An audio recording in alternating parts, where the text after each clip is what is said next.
بسم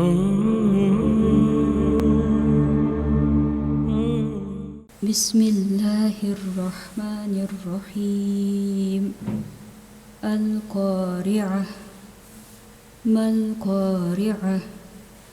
وما أدراك ما القارعة؟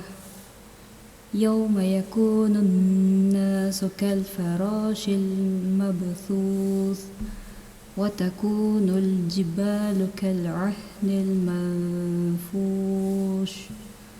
فأما من ثقلت موازينه فهو في عيشة راضية، وأما من خفت موازينه فأمه هاوية.